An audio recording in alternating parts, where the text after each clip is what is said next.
on vient juste d'aller le chercher au collège, là. Donc, tu viens avec moi? Ah bah ouais, mais Tu il va, montes? il va pouvoir répondre, Mais oui, voilà. il va répondre. Tu vas T'es voir. sûr? Bon, là, il est un peu il crie un peu, mais c'est pas grave. Ah, assieds-toi, on y va. Toi, assieds-toi. Toi, de toute façon. Il dit n'importe quoi, là. Allez, viens, assieds-toi, assieds-toi.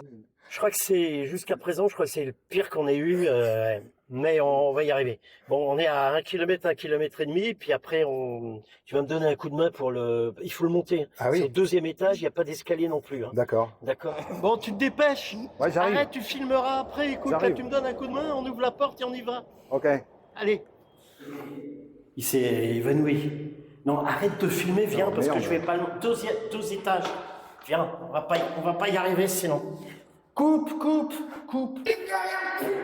c'est lourd.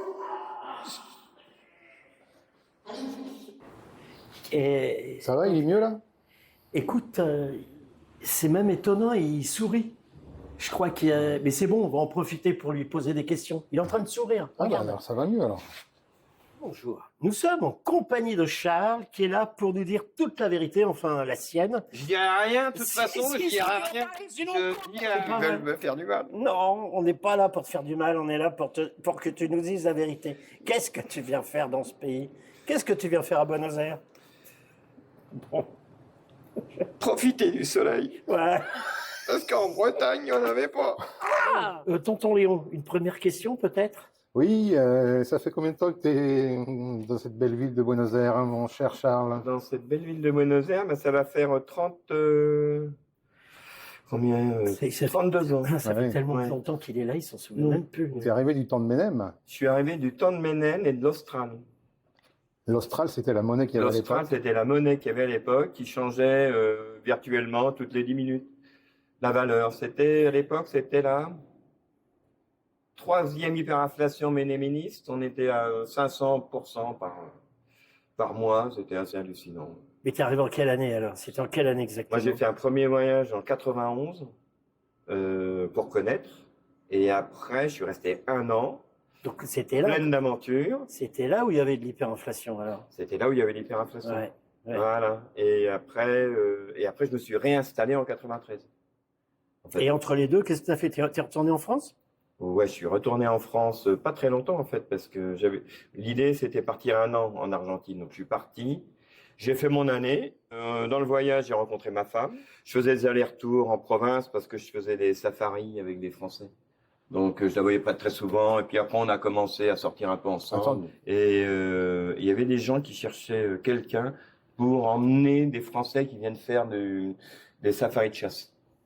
Donc, je suis parti avec eux, les accompagner. Et là, en fait, pendant 1 an, je me suis promené en Argentine, d'estancia en estancia, à emmener des gens Et chasser. t'avais quel âge là, en gros? T'avais quel âge? 25. 25 ans? Ouais. Ah ouais, t'étais jeune là. J'étais jeune, oui. Ouais. Et après, en fait, ça s'est arrêté. Je suis parti en France, ma femme m'a rejoint.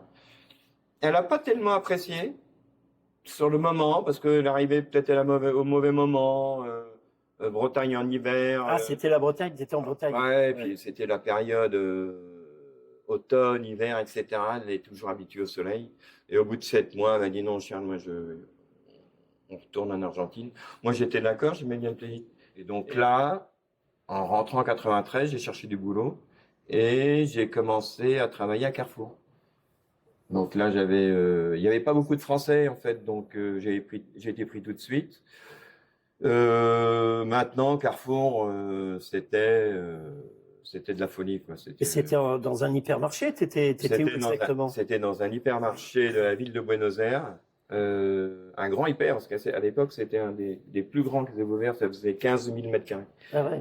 Et là, je suis resté 1 an. Et puis, je suis parti parce que les horaires, c'était une petite journée, c'était 16 heures. On pouvait rester 18 heures, 20 heures. Ah oui, 24 heures. Ouais, ah oui, d'accord. il y avait 24 heures? Oh, je suis même resté, je crois, à leur corps, j'ai fait 72 heures. Sans rentrer chez toi? Oui, sans rentrer chez moi, oui. Je dormais derrière dans le bureau. Non, c'était des trucs complètement hallucinants. Ah, d'accord. On avait un demi-dimanche par semaine. Et en fait, on restait dans le magasin 24 heures, non-stop, tous les 4 jours. Parce qu'en fait, tu travaillais le jour, tu travaillais comme acheteur, organisais les gens, et la nuit, tu faisais le travail du personnel que tu n'avais pas, quoi. Donc, c'était de... Donc, je dis Ouais, stop. mais personne peut durer longtemps à Ah, ils faire ce durent, hein, genre. ils durent. Les mecs, ils durent, mais ils ont un prix, cocaïne, machin et tout. Ils comprenaient pas que je puisse, par exemple, travailler sans prendre quelque chose. Ils disaient, mais comment tu fais? Tu prends pas de café aspirine, tu prends pas de la cocaïne. Et moi, j'ai dit non, enfin, notre truc, quoi. Et les types, ils étaient, mais il fallait qu'ils tiennent, quoi. Bah, tu Et- m'étonnes. Alors, après Carrefour, qu'est-ce que tu as fait? Alors, après Carrefour, j'ai eu une période un peu bizarre parce que à Carrefour, j'étais extrêmement bien payé pour l'Argentine. Donc, moi, au bout d'un moment, je me suis dit, je vais retrouver un travail payé comme ça. Ah, Et voilà. Et ça n'existait pas. et ça n'existait Non, pas. parce qu'en fait, Mais- je demandais des salaires et quand j'allais dans les endroits, les types qui me faisaient les entretiens, ils me disaient, mais monsieur, je suis même pas payé ce prix-là. Et là, j'ai dit, merde. Mais bon, je ne serais pas retourné quand même. Mais t'as retrouvé facilement ou comment t'as fait alors? Alors après, ma femme, qui était prof de français, qui donnait des cours de français, m'a dit, Charles, puisque tu es français, il y a plein d'instituts qui cherchent des profs. Moi, j'ai dit, bon, pourquoi pas? On peut toujours essayer. Donc, je suis rentré dans un institut à l'époque, ça s'appelait Institut Bromley, qui travaillait avec Peugeot Citroën. Donc, ils m'ont envoyé à donner des cours à Peugeot Citroën, aux directeurs, aux employés, aux ingénieurs, etc. Donc, on avait des groupes, on leur donnait des cours. Et de fil en aiguille, en fait, je suis devenu assez ami avec le directeur commercial. Et lui est parti. À un moment, Peugeot Citroën, ils avaient la partie logistique, c'était Jeffco. Et Jeffco s'est séparé au niveau de la direction de Peugeot Citroën. Donc lui est parti à Jeffco, il m'a appelé. Il m'a dit, Charles, viens donner des cours à l'entreprise. Donc j'ai dit, ok, j'y vais. Où ils étaient très peu, ils étaient 25. Et à la fin, ils étaient plus de 500. Mais moi, j'étais toujours dans l'entreprise. Donc, comme on commençait à avoir de plus en plus de cours de français, plus des traductions, plus préparer les types pour qu'ils aillent faire des conférences en France ou des présentations ou des choses comme ça. On a commencé à mettre des profs, ainsi de suite. Puis à la fin, on était 25. 25 profs. Ouais, parce qu'on avait, Mais alors là, là, t'avais monté quoi, une société oui, ou t'étais avec ma femme. Ah oui, En d'accord. fait, on a commencé nous deux, et puis au fur et à mesure, on mettait un prof, après on en mettait un autre, etc. D'accord. Parce à la fin, on avait beaucoup, beaucoup d'élèves. On avait Jeffco, on avait Air Liquide, donc aussi en entier, tout français, c'était nous pour Air Liquide. D'accord. Air Liquide. Moi, j'avais travaillé aussi comme interprète un petit peu et traduit toutes les fascicules les de brochures. formation pour Natura, oui. tu vois, les Brésiliens. Donc on avait plein d'entreprises comme ça, donc en fait ça pouvait Donc là, pour avoir une idée, on est dans la fin des années 90. Là nous on a commencé à donner les cours, on va dire Laura 95, moi 96, et en fait on a fait ça au niveau privé jusqu'en 2015. Mais là, Ah oui, pendant la crise, enfin la crise de 2001-2002, tu as continué. Qu'est-ce qui s'est Non, passé? alors nous on avait déjà monté l'institut, donc en fait en 2002. Il y a un moment, on a dit, on n'était pas rentré en France depuis le moment où on était parti. Donc, toi, ça fait déjà presque 6 ans, 7 ans. Ouais. Et donc, on avait déjà une fille, Isabella, et on s'est dit, bon, on va en France. On va voir, on va faire. Parce qu'ici, tu pouvais pas continuer? Si. Si, tu pouvais. Mais on a continué. D'accord. En fait, il y a 2 profs qui étaient avec nous. On leur a laissé l'institut pour qu'elles le gèrent. Et après, nous, on est partis en France. On s'est dit, on va faire un voyage familial, faire en sorte que la petite connaisse ses cousins. Donc, finalement, on est parti de 2002. Et moi, je suis rentré début 2005. Et là, en fait, resté 3 ans en France. Ouais, j'ai laissé ma fille à l'école. Et qu'est-ce que tu faisais en France? Là, alors, au début, la France, c'est hyper bizarre, franchement. Quand on est rentré, en fait, ils prennent pas du tout en compte les formations que tu as faites, le travail que tu as fait en Argentine. Tu es parti depuis trop longtemps. Donc, c'est comme si tu étais t'es plus dans le coup, quoi. Tu vois? Au niveau administratif, tu veux dire ou au niveau, les gens pensent que tu es. Le CV, enfin, quand. Oui, t'es plus. Et là, c'est comme si tu étais devenu, je sais pas, un déviant. Tu vas voir les entreprises, etc. Ils te répondent pas. Et les mecs vont dire non, vous devez vous reformer. Et je dis, mais pourquoi? Ils me disent, ce qui se passe, c'est que vous êtes parti très longtemps de France et vous n'êtes pas un expatrié. C'est 2 choses très différentes. Donc, les expatriés, quand ils reviennent, ils sont assez soutenus. Et par contre, ceux qui viennent s'installer et qui repartent, pas du tout, quoi. C'est arrangez-vous. Donc l'équipe me dit, il va falloir que vous refaisiez une formation. Donc je suis reparti faire des études. Pendant 3 ans. Non. De quoi? Non, là c'est des... parce que tu cherches, à l'époque j'avais déjà 38-40. Donc il y a des chambres de commerce qui faisaient une formation qui s'appelait, on m'a dit après, quand je suis rentré, il y avait un directeur financier, il m'a dit, ah, c'est une super formation. Ça va me revenir. Donc là c'est genre un truc intensif pendant 1 an, 8 heures Oui, par, mais sur 8 heures par sur jour. quel sujet? Tout ce qui est marketing, c'était marketing, organisation d'entreprise, des choses comme ça. Action commerciale. Et à partir de là, oui, tu pouvais recommencer à travailler. Donc bon, on s'est dit, ok, on va y aller. Et puis là, de nouveau, ma femme est tombée enceinte. Et le gynécologue lui a dit, bon, madame, si vous voulez... elle était enceinte de 4 mois, ou presque 5 mois. Le gynécologue lui a dit, attention, le voyage en avion... vous devez vous décider, ou vous restez en France, vous accouchez en France et vous faites tout en France, ou vous repartez assez rapidement parce qu'il y a un moment où vous ne pourrez plus partir. Donc elle voulait rentrer. Elle s'est dit bon, elle voulait quand même accoucher ici avec sa famille, etc.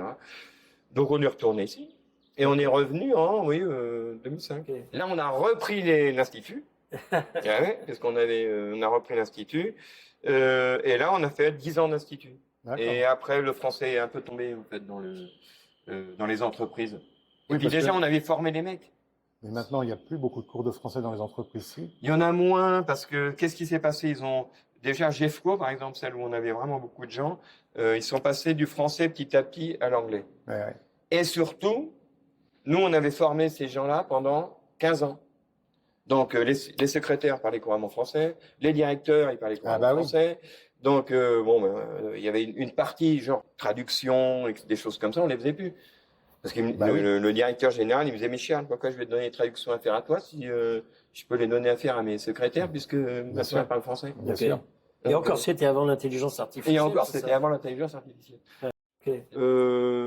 Moi, c'est vrai que j'avais fait tellement d'entreprises, je voulais faire autre chose. Donc, j'ai passé un concours et je suis aussi devenu prof dans les écoles.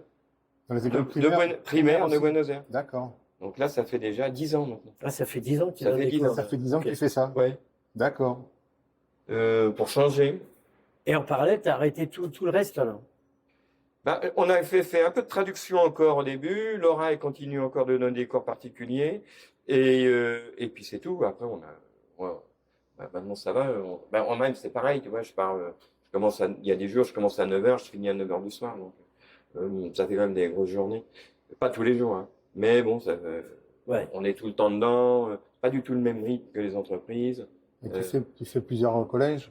Ouais, t'es obligé de faire plusieurs collèges, en fait. T'en fais un le matin.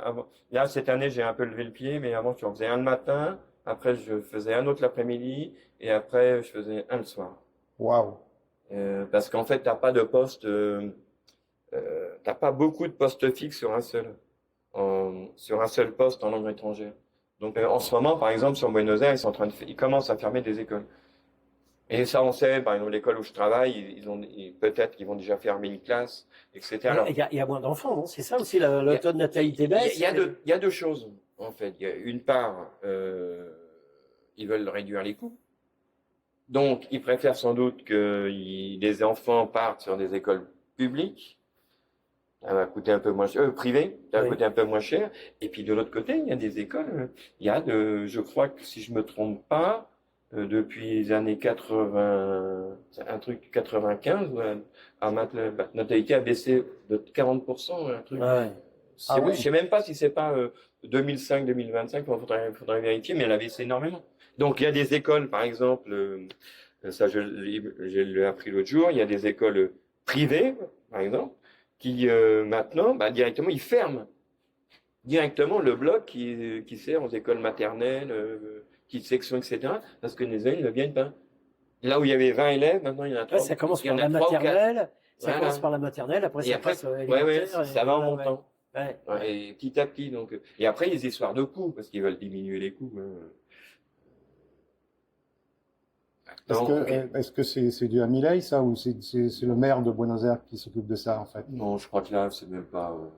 Je crois que c'est le problème, c'est le problème partout, quoi. C'est qu'il y a moins d'argent, il y a plus de dettes, il faut arriver à payer les mecs, et puis ça s'arrête là, hein. C'est la fonction publique, quoi. Moi, je connaissais pas du tout, donc c'est vrai que je parle avec les gens, mais ceux qui sont profs, les profs que je vois, ils sont assez cohérents quand même. On sent que leur travail, ils le font bien. Bah, il y a des mecs qui sont dans les syndicats, mais tu vois que c'est pas. Ils ont une bonne idée de ce qu'est l'enseignement. À une époque, l'époque de Christina Kirchner, tu avais toute une branche de la population des professeurs qui étaient kirchneristes. Et là, tu sentais bien que c'était, au-delà de ça, c'était de la militantia politique, quoi. C'est-à-dire qu'ils avaient un programme, ils enseignaient aux enfants selon leur idée politique, c'est Oui, ça que tu veux dire? oui, mais je l'ai vu même sur des petites classes, hein. Déjà des petites classes. Sur des petites classes où les profs, déjà, tu avais le syndicat, ils disaient ah ouais, il faut que tu signes pour entrer dans le syndicat. Et puis, je les voyais, ils parlaient. Tu sentais que quand ils parlaient aux enfants, c'était dirigé. Et j'avais fait justement à l'époque, ils n'avaient pas trop apprécié parce qu'ils m'avaient demandé de faire un discours à l'école. C'était une école qui était hyper politisée. Alors tu rentrais, c'était une école primaire. À quel point c'était de la folie. Le mur de l'école, quand tu rentrais à l'école, alors au mieux d'avoir des petites fleurs, des trucs sympas, c'était des mecs qui étaient accrochés avec des chaînes, comme vous, espèce de. Hein, des chaînes, le type qui se faisait fusiller, l'autre qui était torturé avec du sang. Mais je dis, attendez, on est dans une école primaire. Donc le gamin, il rentre, c'était déjà les scènes de torture sur le mur. Tu rentrais à l'intérieur, il y avait encore un autre dessin qui était aussi atroce. Je dis, mais attends, c'est pas possible. Je sais même pas comment ils ont pu le permettre. Et tout ça parce qu'ils avaient cette idéologie, voilà, les disparus, etc. C'est bien, les disparus, il y en a eu, mais les enfants, ils vont à l'école, ils sont en maternelle. Donc là, il y avait un petit lavage de cerveau qui a disparu un petit peu maintenant. Ah bon? Ouais, il commence à disparaître. Il y a un peu moins de profs. Là, par exemple, les types qui sont dans mon école sont très sympas, hein. Alors eux, c'est de la gauche. Eux, c'est carrément, c'est, on va dire, entre socialisme et communiste. D'accord. Ils n'aiment pas du tout les kirchneristes. D'accord. Ouais, parce qu'ils trouvent que c'est des mecs corrompus, qui pensent qu'à eux, etc. Mais non, sinon ça va. Après, ça dépend du temps. Moi, je suis dans une école, par exemple, j'ai que des enfants de la vie chère. D'un quartier ici qui s'appelle Fuerte Apache. Ah oui, c'est le bidonville, hein, en français. Ouais, c'est des monoblocs énormes et ils vivent dans un monde ultra violent. Donc, il y a même des parents de temps en temps qui viennent nous expliquer qu'il faut soit un peu tolérant parce que, par exemple, le week-end, les gamins ne peuvent pas sortir, ils sortent pas jouer dehors. Parce qu'il y a les types qui se tirent dessus, parce que les mecs ils prennent de la drogue, etc. Donc on les a tous dans les écoles. Il y a 300 élèves là dans l'école. Ils viennent tous du quartier. D'accord. Donc c'est un bordel l'école. Je veux dire, c'est impressionnant. Quand je suis rentré la première fois, c'était tellement dingo qu'au bout de 3 mois, j'ai dit je démissionne de cette école. C'est marrant quand même que des enfants de la Vija, comme on dit ici, du bidonville, apprennent le français. Est-ce que déjà ils ont un bon niveau en espagnol? Ah bah ça c'est autre chose. Ça c'est autre chose. Ce qui se passe, c'est que sur la ville de Buenos Aires, tu as des écoles qui sont avec du français, d'autres qui sont avec de l'anglais, d'autres qui sont avec l'italien, il y a même qui sont avec le chinois, etc. Cette école-là, en fait, s'appelle Ruiz de los Llanos. Elle a été donnée par un type et qui a exigé que s'il donnait sa maison pour faire une école, il fallait qu'ils enseignent le français. Ah, d'accord. Ça, c'est des accords qui ont été passés au 19e siècle. Ah, bah oui. Mais c'est resté. Donc l'école donne le français aux élèves. Et les élèves, évidemment, qui sont un mal fou à faire du français. Bah oui. Tu vois, ils ont déjà du mal à faire de l'espagnol. Donc, bon. Mais on y arrive. Le truc. Ce qui se passe, c'est que tu fais aussi un peu de la gestion sociale dans l'école. Tu fais du social aussi. Ouais, mais oui, parce qu'ils sont survoltés, quoi. C'est des gamins qui sont, ils sont super sympas, etc. Mais les règles, certains ils les ont, d'autres c'est zéro. Complètement zéro. Et personne ne peut faire quelque chose. Et ils sont tous avec les psychologues. Ici, il y a un secteur qui s'appelle l'EOA. En fait, c'est des psychologues et tout un groupe de soutien qui va voir les familles. Mais les gamins sont sympas et tout. Maintenant, qu'est-ce qu'ils vont devenir, je ne sais pas. Je ne sais pas. Là, tu vois, là, c'est là qu'il y a tout le... Et je te dis, j'avais dit 3 mois. Au bout de 3 mois, je suis resté. Et puis maintenant, c'est ma 8e année dans cette école. Je ne sais pas pourquoi, parce qu'à final, tu dis, bon, d'une certaine manière, tu les aides. Tu essaies de les aider. Tu sers à quelque chose. Tu sers à quelque chose, ils viennent te voir. Ils discutent avec. Je pense que tu dois leur donner un petit peu de joie. Ils voient des endroits, donc ils vont le soir. Et même des fois, ils ne veulent pas rentrer chez eux. Quoi. Les vacances, ils disent non, moi je préfère aller à l'école. Oh là là là. Tu vois, C'est terrible. Ah oui, terrible. c'est la cata. Quoi. Ah ouais. Qu'est-ce qui était le plus difficile pour toi quand tu es arrivé dans ce pays? Rien.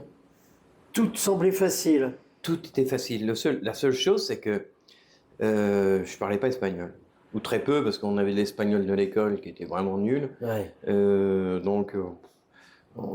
C'est juste se communiquer avec les gens, mais je le vois maintenant avec le recul à donner des cours, etc. Mine de rien, savoir déjà 4-5 verbes, des choses de base. Pouvoir expliquer très simplement ce que tu veux, même si les autres, tu comprends pas ce qu'ils te répondent. Ouais. C'est déjà ça. Ouais. Et d'ailleurs, au tout début, j'avais un livre de vocabulaire que m'avait donné ma tante. Et tous les jours, j'apprenais 10 mots de vocabulaire. D'accord. Donc en fait, pour quelqu'un qui vient s'installer ici, qu'est-ce que tu recommandes quand même? Déjà, parler un petit peu quand même. Un petit peu l'espagnol. S'habituer à l'écouter. Parce que le parler, à la rigueur, ça vient vite. Mais qu'à faire l'espagnol d'Argentine, hein, qui n'est pas le même que celui de Madrid. Hein. Oui, alors c'est difficile en France parce que de toute façon, l'espagnol d'Argentine, il est nulle part. Hein. Donc, il y a plein de choses. Je crois que c'est pas tellement le problème. Le problème, c'est que avoir 2-3 petites bases et s'habituer à écouter de l'espagnol parlé. Ça va tout seul, hein, ça rend. Ce qui se passe, c'est qu'à vivre ici, on est là, on doit parler toute la journée. Moi, en fait, la décision que j'avais prise qui m'a beaucoup aidé quand je suis arrivé, c'est de dire, parce qu'on m'avait dit, tu vas rencontrer des Français, etc. Et j'ai dit, je ne rencontrerai aucun Français pendant 1 an. C'était le cas? Ça a été le cas. Je voulais pas rencontrer de Français. Les seuls Français que j'ai rencontrés, c'est les Français qui étaient avec moi au safari. D'accord. Mais sinon, je n'ai rencontré aucun Français, et heureusement, d'ailleurs, parce que j'ai appris très vite l'espagnol finalement. Et avec ta femme, par exemple, parce que elle. Moi, on parlait français. Ah. Oui, parce qu'elle a parlé. Mais là, t'as pas voulu parler espagnol avec elle. Ce qui se passe, c'est que c'était plus facile de se communiquer en français, parce qu'elle parlait bien mieux français que moi, je parlais argentin. Elle avait déjà fait le professorat de français qui dure 5 ou 6 ans. Ah oui. Elle avait déjà fait le traductorat de français aussi. Donc, son français était déjà très très bon. Et évidemment, c'était beaucoup plus facile de parler en français, ça sortait tout seul, qu'en espagnol, quoi. Et à part ça, j'ai rencontré aucun Français, donc je me suis fait aucun contact avec des comme moi. Par contre, je me suis fait énormément d'amis argentins. Ouais. Et avec ma femme, d'ailleurs, c'est toujours les mêmes hein, depuis. Parce que elle est originaire de Concordia, c'est une ville d'Entre Ríos, c'est une province au nord. Et donc on y va tout le temps. Donc là, quoi. Et dans le futur, le pays, comment tu le vois? Parce que là, on est en septembre 2025. Ouais. Toujours très difficile à pronostiquer, mais comment tu vois l'année 2026, on va dire? Tu crois que l'Argentine va aller mieux ou comment? Et par contre, est-ce qu'il y avait des choses vraiment, tu t'y attendais pas et tu as trouvé ça fantastique quand tu es venu? Oui, c'est ça le truc. D'ailleurs, ça a été un problème après. C'est quand je suis parti faire les safaris. Oui. Parce que pour moi, mon idée de l'Amérique du Sud, c'était l'aventure. Oui. Ça a toujours été ça. Quand on m'a dit tu veux aller en Argentine, j'ai dit super. À l'époque, c'était Siviasique au Brésil et tous ces trucs-là. C'est génial. L'Amérique du Sud, l'aventure, le machin, la jungle, on se fait des idées, c'était n'importe quoi. Oui. Rien à voir. Mais finalement, en partant comme ça, parce qu'en fait, le système des chasses, il y a des types qui arrivaient toutes les semaines. Donc ils m'appelaient, ils disaient Charles, il y a un groupe, on doit partir ce soir. Hop, on montait dans un pick-up, on faisait 500, 600, 700, 1000 km. On restait une semaine dans des endroits improbables, à monter à cheval, à chasser des buffles, des pumas, des bestioles comme ça, ou alors aller dans la jungle. On avait été dans la jungle au nord, Impenetrable. Puis une autre fois, on était allé dans un endroit où c'est plein de caïmans, etc. Donc pour un Français, il n'est jamais sorti vraiment. Donc là, t'as adoré. Quoi. Ah bah là, j'ai adoré. J'ai J'ai dit génial, l'Argentine, c'est fantastique. Je reviens en Argentine. Et quand je suis revenu, rien à voir. Non. Rien à voir. C'était Buenos Aires, parce que Buenos Aires, c'est le seul endroit, en fait, en Argentine, où on va pouvoir s'installer et trouver du travail assez rapidement. En fait, moi, je m'inquiète pas trop pour l'Argentine. L'Argentine, c'est un pays qui a tellement de choses, et les gens sont assez résilients. Ils vont s'adapter à toutes les situations. Toutes les situations. On a vu déjà, tu te rappelles en 2001. En 2001, c'était de la folie. On leur avait piqué leur argent. Dans la semaine, ils faisaient du troc.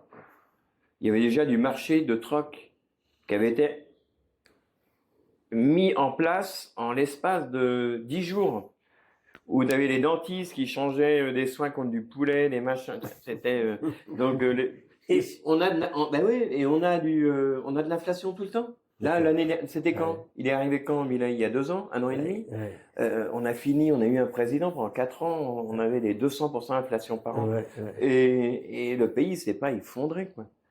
Alors oui, il y a une zone du pays qu'on ne voit absolument pas, tout ce qui est dans les Vichy, etc. Ouais. Moi, je les vois à l'école, mais il y a quand même une grosse partie du pays qui est dans des situations assez catastrophiques. Mais t'imagines pour un Français qui est habitué à vivre dans un système bien tranquille, où il n'y a pas trop de changements brusques comme ça, de venir s'installer ici en Argentine, je crois qu'il faut quand même peut-être une dose d'optimisme et puis Non, c'est pour ça qu'il faut venir avec pour ça qu'il faut venir avec de l'argent, un minimum, pour essayer d'être tranquille au début et pour trouver. Parce que si on vient sans argent, ça devient très compliqué de pouvoir s'organiser, se déplacer, etc. Donc ça c'est essentiel. Puis après, il faut trouver du boulot et tout ça. Hein. Et après, il faut aimer. Et après, il faut aimer. Il faut aimer l'instabilité. Hein. Si, par exemple, moi je me promène la nuit, minuit, 1h, 2h, 3h du matin. J'ai toujours fait Buenos Aires, quel que soit l'endroit, j'ai jamais eu aucun problème. Aucun problème. J'ai plus la trouille à me balader à Paris la nuit qu'à Buenos Aires. Franchement. Parce que c'est pas chez toi. Ici, tu connais maintenant. À Paris, tu connais plus. Non, mais même okay. Dans mon bled de Saint-Brieuc. Alors, je sais pas, c'est peut-être les gens qui ont peur de toi ici. Non, c'est pas ça. C'est que ils ont un côté. T'as jamais entendu parler d'un groupe de jeunes qui te croisent et ils tapent dessus pour rigoler, quoi. Non, mais parce que peut-être qu'on est à Buenos Aires, on n'est peut-être pas en banlieue. Parce que je pense tu te balades à la Matanza à 3h du matin. Ah oui, mais ça, c'est autre chose. Exactement. Oui, mais ça, c'est après, tu as le système. Est-ce que tu vas aller te promener dans des endroits, dans le nord de Paris, dans certaines banlieues? Ça, tu peux pas y échapper. On a des bidonvilles qui font des kilomètres. Là, oui, que je te disais que les mecs, ils se tirent dessus. Bon, il y a une zone, c'est vrai, il y a une zone périphérique, on va dire. Mais dès que tu sautes la zone périphérique. En fait, dès qu'on sort du périphérique, ça y est, les problèmes peuvent arriver. Ouais, sur 30 km. Il y a une ceinture de 30 km de problèmes. Tu vois. Et après, ça redevient la campagne. Voilà. Tu vois. Donc, et à la campagne, c'est assez tranquille. Hein. Là, j'avoue. Et au niveau parce qu'on n'en avait pas parlé encore, au niveau de la sécurité sociale, comment tu as fait jusqu'à présent? Sécurité sociale, nous on n'a jamais eu de problème. De toute façon, on s'en est toujours tout de suite. C'est les premières choses, on s'en est occupé.